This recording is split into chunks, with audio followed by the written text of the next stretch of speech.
Welcome back. The Peace River Wildlife Center is a nonprofit wildlife rehabilitation facility. They treat orphaned and injured native Florida wildlife and release the healthy animals back out into the wild. That is the goal. This one here today with how you can help these orphaned and injured animals is Robin Jenkins.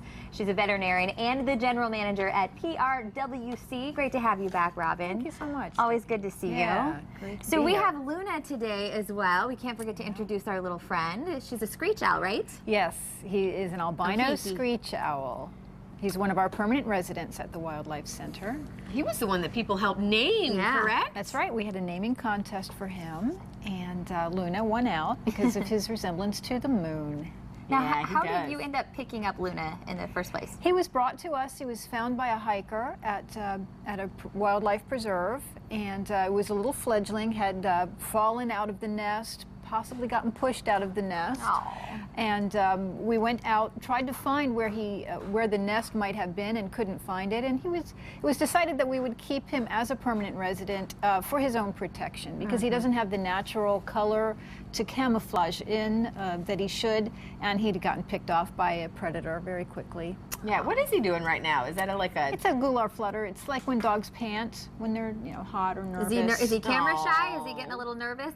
He's used to being around people. Yeah. It's just, the lights and the cameras and everything are a little confounding to him. That kind of but happens a lot too, them getting pushed out of the nest or falling, or those situations. It does. It So what do you happens. recommend people do? Well, if it's an older fledgling, it's perfectly natural that he would be on the ground for a while. The parents will come down and feed him. If they're not injured, you just leave them.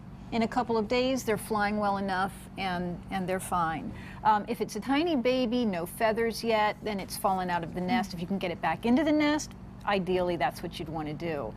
If it's injured or you can't find the nest, you can't get it back up, then you can bring it to us at Peace River Wildlife Center. Now, I know people here, the burrowing owl is huge here. Are they similar? Is this owl similar to that one? Or they're about the same size, actually. The burrowing owls have longer legs with less feathering on them. And they, obviously don't fall out of the nest. If you find a baby burrowing owl, ideally you just want to try to figure out where the burrow is and get them back over there. Yeah. I like to remind everybody too, I mean, aside from Luna, you have so many different other orphaned and injured animals that you take care of, and I think it comes out to something like maybe $200 a day, $70,000 a year, or what are the costs for you guys? Just to feed these guys. We have our permanent residents. We have about 120 permanent residents. Who's that resident? There's a bat. That's one of our patients, a bat eating a worm. Oh, my wow. gosh. He's kind of so cute, or he's so ugly, he's cute. Right. But it takes about $200 a day to feed all of our residents and patients. So you need help. What can people do? We always need help. Volunteers come in, help us with the cleaning, the feeding, taking care of these babies. Monetary donations are always welcomed. If you go on our website, peaceriverwildlife.org, you can find a wish list of items that we're always in need of. You can donate those. Last time you were here, you brought some baby raccoons. How are they doing? They're doing great. The little one, she has a little L-shaped scar on her abdomen. She had surgery for a hernia, and she is doing fabulously. And we're hoping that she'll be able to go back out into the wild. I believe she will be releasable, Okay, yes. She's eating, and It was kind of neat. I got to see Luna close his eyes there for a minute, and he has these feathery looking eyelashes. You never really get to see him with their eyes closed like that. right, yeah. It's funny. We liked him too. He was stretching, and you said it was like owl yoga. Right. We all love our yoga. Ooh, what was that? Kind of fluffed him up a little bit. He's like, all right, I'm ready now. Well, tell people where you are. I want to make sure people can find you.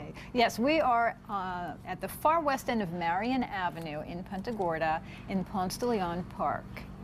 So if you're coming down Marion Avenue, past Fisherman's Village, through PGI, we're on the harbor right there. It's a gorgeous little area.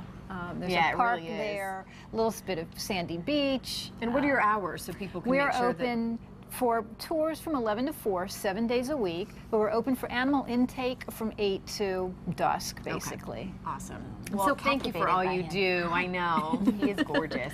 Robin, thank you so much. Thanks for having us. We look forward to It was having you fun. back.